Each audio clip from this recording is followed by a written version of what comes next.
I'm Jason Deere. I'm Sammy G. And we are Dice and Dragons. Please take a look at the video description below.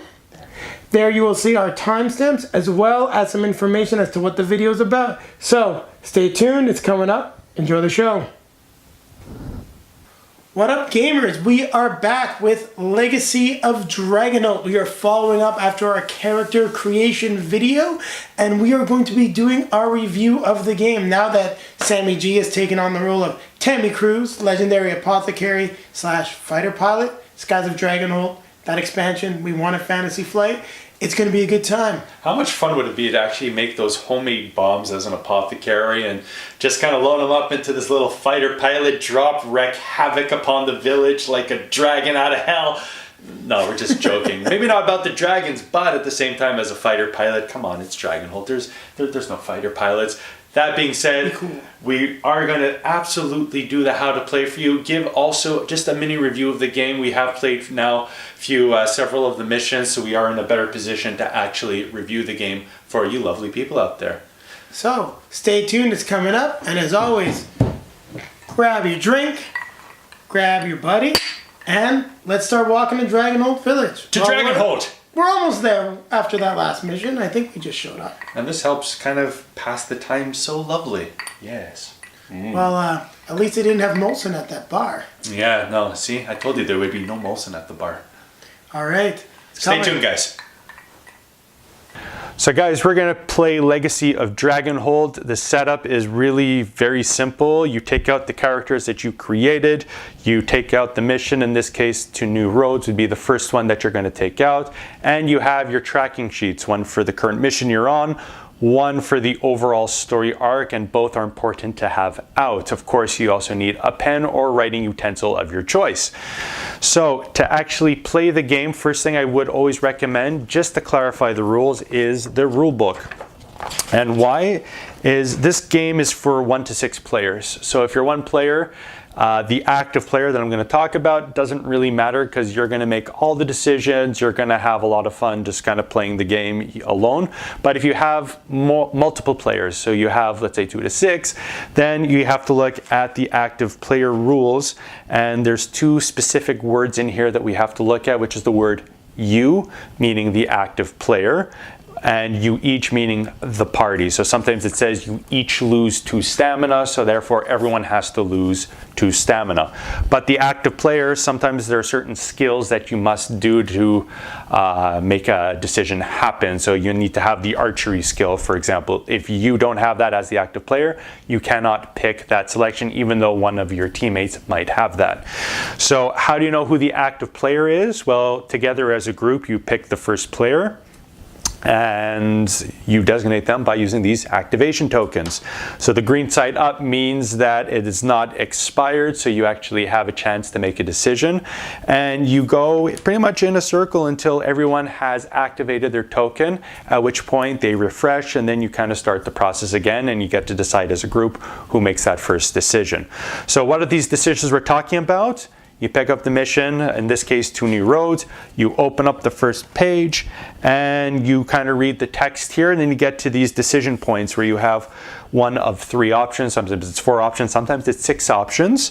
And for in this case, it's let's make some headway. What else have you heard about the bandits? And stick close, Miriam, it's dangerous. So as the active player, we would choose a decision. In this case, let's say stick close, Miriam, and then it tells you to read entry 4557. You would flip to 4557 and kind of repeat the process until everyone has had their chance. Now, what is important to understand here, and where your pen comes in handy, is you can mark down all the entries that you read. In this case, it was 1,000, and let's say 4557 for the decision we picked. And sometimes it tells you that time advances, so you would have to start marking off the amount of time. And what's nice about this is, depending on how much time has passed, you get options to other things, whether a certain amount of time has passed or not. Sometimes you have to tuck in for the night earlier if an X amount of time has passed or not.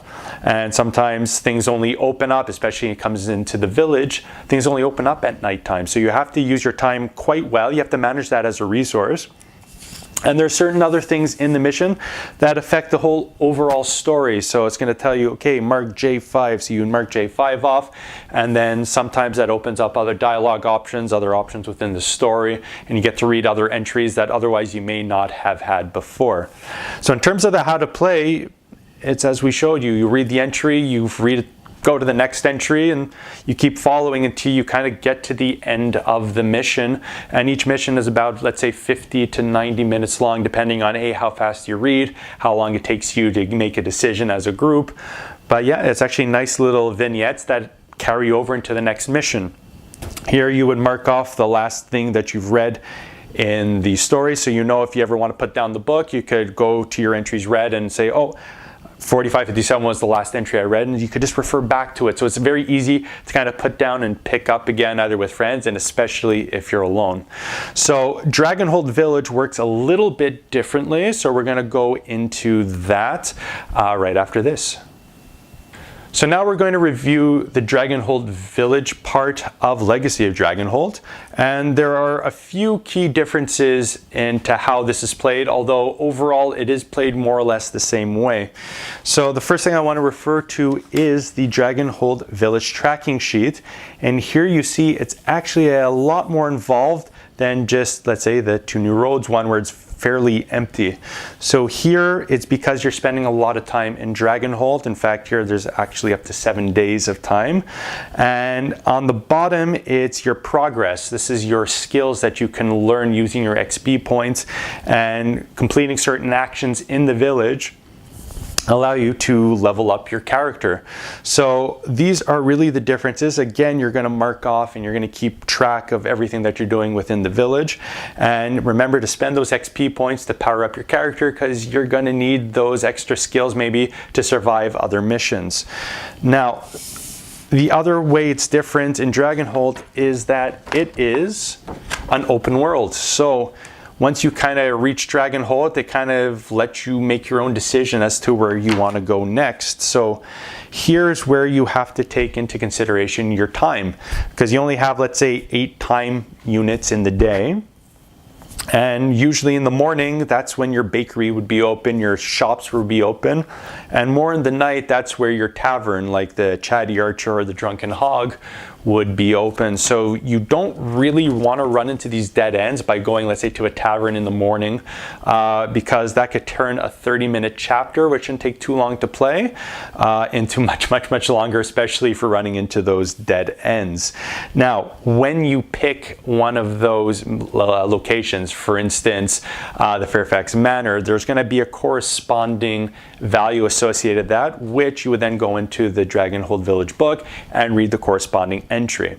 How this differs, especially if you're playing with a bunch of people, is the active player.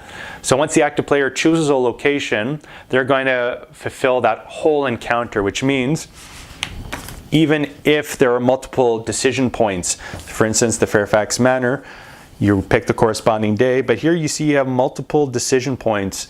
It's actually going to be the active player that chooses that whole encounter until it is complete. So that's how it also differentiates Dragonholt Village from, let's say, the other quests that you may do in the game. Now, in the books themselves, we didn't mention earlier, but you actually have rule boxes. So if you're always looking how to play, yes, you can look at the rule book, but in our experience, it doesn't really tell you all that much. It actually tells you to refer to the rule boxes in here, and that's denoted by these dark brown. So it'll tell you, let's say, how to recover your stamina, how time passes within the game. So every time there's a new element to the game, they're actually going to put in the brown rule box. The last thing that we didn't cover is just items. So you'll get these cards that all come in here. This one just happens to be a healing potion. And how do you use items? Actually, very easily on your character sheet, there's a place that says items. So what you would do is you would give yourself, let's say, the healing potion. If you get multiple healing potions as a group, you get to decide who gets to keep what, and you could work cooperatively that way. And once you use the item, you simply scratch it off, and then you keep moving on through the game that way. So there's not much to playing the game. As I said, it's pretty much read an entry, mark off what you have to mark off, get the progress where you get it, keep track of time, and then you keep following through the chapters that way until you get onto a side quest or another adventure, and you kind of repeat the whole process over again. So that being said, stay tuned for our review. Legacy of Dragonholt. What do you think of the game? Well, I really enjoy the game because I found that it's complex for what it is in terms of using some of the skills and the synergies with the skills, but it's still a very simple game. And it's something that you can just take out the box, take out your book, read your note, pick up exactly where you were left off, and 20 minutes later, you can put the game away. And if you haven't finished the mission, that's fine. The game is designed for that stop and start mechanic, and I think that works really well. Another thing that I really enjoy about it is that this has sort of replaced reading before going to bed between me and my fiance. Instead of us each reading our own book, we're not interacting. Now we're reading an interactive story, and we're doing something together. And it's always nice to have another activity to do together instead of being separate. Fair enough, and I agree with that. In terms of other games, let's say like Conan, where it takes so long just to set up a regular scenario, this is nice just to be able to literally pull it out 30 seconds, you're already playing the game. That being said, for me, I feel it's more of a, I hate using this word, but it's like a maybe slightly improved choose your own adventure. But come on, it is way better written than so much better than the choose your own adventures back in the 80s and 90s. Those books were terrible. It's like, pick this and you got shot into space. And for now you're what dead. Reason? Exactly. And then after one page, that's the end of your adventure. You chose poorly. But here, I mean, it is nice to track all your skills, your abilities, your progress, the entries. I like that there is an overarching story to it that kind of runs through the whole gamut of all the books through Dragonholt as you're trying to uncover the mystery. And it varies very well. That's yes. something we have found. There's a lot of variance. That is. But, at the end of the day, it's just in terms of it is a choose your own adventure. It's, okay, what decision are we doing? Oh, we're going to take this one. Okay, and then we have to read this entry. Okay, cross off this story point. Okay, choose your other point. It's almost too repetitive. For a Fantasy Flight game, I wanted maybe something a little bit more complex because that's what I'm used to. A little bit more Flight. Robust in terms of the mechanics? Maybe more robust as well. And for me, also being a video game RPGer, like I said, I played Baldur's Gate way back in the day. I played Mass Effect. Those are great games. I feel there was a lost opportunity in terms of your background that, especially in Mass Effect, you could pick the lone survivor, and there's actually different flavor within the game that they throw in there, and I don't think they really do that with your race, your character, or again the background here. No, I gotta agree with you on that because they spend a lot of time developing the race, especially like the Dunmore Dwarves, the Burrow Gnomes. Yeah. The Burrow Gnomes are basically hobbits, and there's nothing that happens during the adventure that's specifically related to a Burrow Gnome, not that we've seen as of yet. I mean, and we went to the bakery. The baker was a Dunmore dwarf. Exactly. So why wouldn't he start talking to you about home or have a little option if you were a Dunmore dwarf? Exactly. I mean, the other thing we can look at is just if there were some generic points. I'm a role player. I do play D&D 5th edition. If there's just key points like attractive, ugly, like small things in your personality as well, if you're loyal or disloyal, and then maybe just some other small things that could give you a little extra flavor on your adventures that you could include without, ruining the character creation experience and letting you do your own thing. And in fact, actually, it would enhance the character creation process because, hey, if I know that I'm an ugly character and then certain things are going to happen because of the fact that I'm ugly, sorry, I know it's harsh, but hey, it's the world. I don't know, it would add like another thing. It's like, wow, the payoff in terms of investing your time in doing that character creation, I think that would be better. And that being said, what I didn't like is, especially in those video game RPGs where, you get the skill to unlock a certain, dialogue choice like persuasion. Just because you can do this in Legacy of Dragonholt doesn't necessarily mean you want to take that skill or take that option. No, that was an interesting experience as Sammy G's first character, the legendary Taserface. Yeah. Well, essentially what you have to know when you're going into it, your skills are extremely important. We talked a lot about synergies. Those are extremely important because one has to enhance the other. And I think you need to really understand the skills through and through. So for instance, if you want to dodge an attack, it even says in the character creation guide, agility helps you dodge. So if you don't know that and you want to dodge an attack but you don't have agility, you may get stabbed and almost die, which is not necessarily a good thing. Yes. So the other thing is, don't forget about your surroundings. Well, that too. One thing that we found out as we were playing was that we were in a forest and dueling seemed like a good option, but without agility, or I believe it was maybe athletics, to just sort of steady your footing, you can almost trip over and stab yourself, which is a little bit embarrassing. And I had a great laugh about that. That's it. And even talking about that with archery, you might want athletics to put distance between you and an oncoming attacker, because if you can't stay and keep your distance, well, then your archery is kind of useless. So these are some of the things that are considered. They are clever in a way, but again, for me as a video game RPGer where you have this option to use a combat skill, I already dive in. I don't even think about anything. I want to use my archery, I'm going to do it. And more often than not, it kind of blows up in my face. So I actually really enjoy that as a role player, because it really means that you have to take your full character into account, and it also really gets you involved in the story. You need to be paying attention. You need to think, am I in town? Am I in a forest? And what is my character trying to do? So I think a good example would be, let's say you're trying to deceive somebody or potentially lie, and they ask you to do a performance skill. Well, if you're a bard and you're great at performing, but you don't necessarily have deception, and this is just a made-up example, it just might not work out well. But that's just kind of a good example of the type of synergies you really want to look for when building your character, because certain actions will require you to follow up. When I was playing with my fiance, one thing that she did, she blew the hell out of somebody with runes, but they actually got really close to her. She needed agility to dodge. If she didn't have that agility,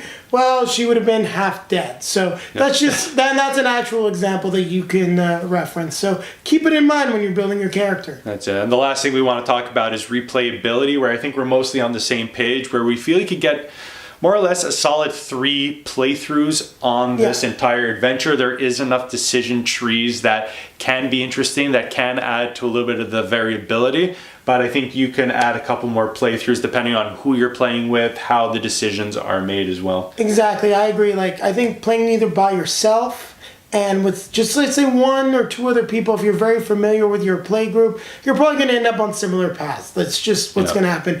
And there'll be times where you deliberately try to pick a different path. I mean, anyone that's played an RPG, video game format, you've often played it one time and be like, I'm going completely the other way this time. So you can definitely do that with Dragonholt. But I think you can extend it to 5 or 6 playthroughs by getting 5 to 6 players. Because certain things like the town, really each section of time, because you got about 8 passes at a time, is going to be determined by 1 player, and that could take you to some very pleasant avenues or maybe down some deep dark paths where scary things happen.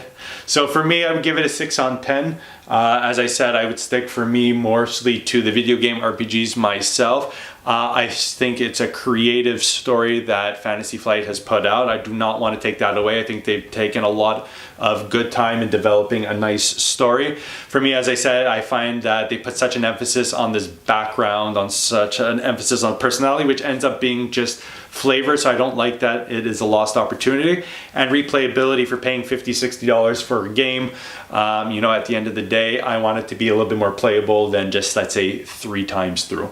Yeah, so I actually give it a 7.5 out of 10, mainly because there is that missed opportunity in character creation. And as a role player and someone that's also played a lot of video game RPGs, I just can't let that go. If you'd gotten that better, it really would have made replayability a lot easier to do, because let's say this time you're attractive, next time you're ugly, you're going to get a very different experience in a very clear way, and it would just really encourage me to pick up that book a lot faster. So that's going to take a full point right off the top for me. But the one thing I do want to say is that the Oracle system is creative, and I'm not as big of a stickler on the price, because I think you're getting almost 2 to 3 hardcover books worth of content in there. And when you think about the cost of a book, well, that's what you're doing. You're paying for story, and you're really getting a good, well-written story here. Now, I do think Fantasy Flight does need to put out another Oracle system game, and they really need to make some improvements. Do you agree? I think so. I want them to stick with the Oracle system. I think this is a wonderful, wonderful first kind of game or foray into that Oracle system. So I'm kind of curious to see what Fantasy Flight comes out with next. Maybe it'll be Skies of Dragonholt. You can actually be a fighter pilot. I want to be a fighter pilot so badly. And that being said, it's time to grab your drinks, time to grab your buddy. And as we say, keep playing games. Keep playing games. We'll see you in the Skies of Dragonholt, hopefully 2019. We're waiting for you, Fantasy Flight. Do it. Don't let us down. Cheers. Cheers. Hey, thanks very much for watching, guys. If you like what you saw, as always, please comment. Please subscribe. Won't cost you any gold, XP, willpower, nothing. It doesn't cost you anything. Yes, and if you'd like to follow us to get some more information about when there'll be some new videos and what our upcoming content might be, please follow us on Twitter at dice_and_dragons. You can find us on Facebook at Dice and Dragons Games. We like to interact with our fans, so please head on over and comment. And then you can see some pictures as to maybe what game's coming up at Dice and Dragons on Instagram. And if that's a little bit complicated, don't worry, we included all that information down below in the video description. So you might see about now some other links to our other content. It's again free for you guys. We love what we do. And as always, grab a drink, grab your buddy, keep playing games. Keep playing games.